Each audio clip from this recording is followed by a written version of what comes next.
To the modern bodybuilder, winning the Mr. America title would mean prestige, status, and income from seminars and endorsements. But in 1965, when Dave Draper won the title, bodybuilding was looked upon as a freak show, with only a small subculture of hardcore bodybuilders understanding or caring what the Mr. America title really meant. In those days, it wasn't recognized by the public with great respect or admiration. I was pleased amongst only that group of people that participated in a small group of people that were in bodybuilding. This is 20-some years ago. I won Mr. America in 1965. There was that sense of glory with it then, but amongst the public, I felt a self-consciousness and an embarrassment, being a large person, and people would notice me in crowds and have unkind things to say rather than encouraging things to say. And yet Dave did benefit from the publicity. After winning the Mr. Universe title in 1966, he secured a co-starring role in the film Don't Make Waves with Tony Curtis. His performance led to a contract with MGM and roles in television shows such as The Monkees and the Beverly Hillbillies. But Dave was growing deeply disenchanted with Hollywood and its sometimes superficiality. This, of course, was years before such roles as Rambo and Commando brought muscle men to the screen in a positive, heroic light. Bodybuilding wasn't such a term as it is right now. Now it's a very popular term. Then you were a guy who lifted weights, or a more popular term in those days, back in the 60s, was a musclehead. And that was not so much fun to live with and to deal with. And the parts that were available to you through Hollywood were parts that portrayed you as a musclehead, not a heroic image such as the Commando or a Rambo.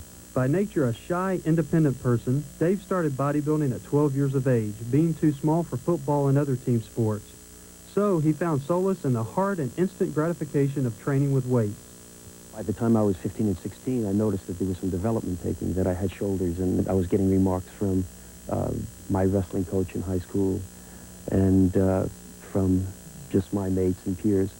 And then I started to notice by 17 that there was definitely a broadening of the shoulders and a narrowing of the hips, and that this was, I started to appreciate this, and this motivated me to just continue it, never having an aspiration to go for any competition, still not having seen the magazines or aware of the giants of that day.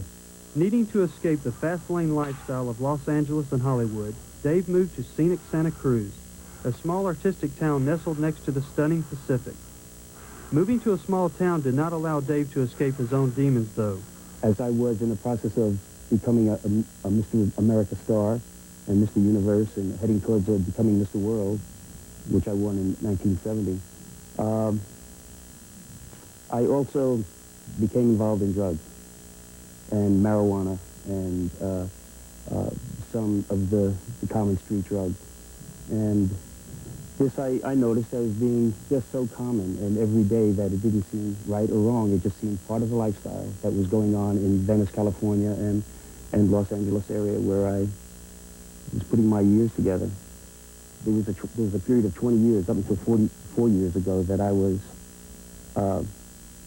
constantly under the influence of some mind-altering drug, and finally succumbing to it 4 years ago with congestive heart failure, where I needed to go to the emergency ward in Dominican Hospital and be immediately put into an intensive care unit for attention for progressive heart failure. And I looked at my life at that time. I was down to a half a bottle of vodka and two friends that were willing to take me to the emergency ward if I agreed. And my family had diminished, and although they loved me and stood by me, I had put them aside. This was 4 years ago, and I spent up until these days in the process of recuperating. And there was a time when the the lines that show that you're alive or dead would become very faint in the hospital. And it's not a war story that I'm bringing out. It's I hope that the viewers will understand that I went through that, and it was maybe 2 years ago that I was still having trouble ordering a ham sandwich at a delicatessen. I couldn't make up my mind, and I didn't have the money to buy it if I had made up my mind. But there has been some enormous amount of recovery that's taken place because of friends that, after I went through my initial stages of recovery, stood by my side and gathered around me and helped me. The future seems bright for a renewed and revitalized Dave Draper. The blonde bomber, as he is known throughout the world, has felt the full weight of the fame and glory so many seek. With his personal and spiritual life firmly intact, Dave is focusing on creating, learning, and growing.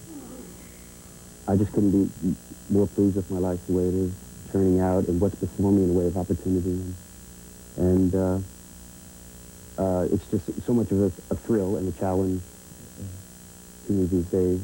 And so much because I was in such a pocket and so near death at one time.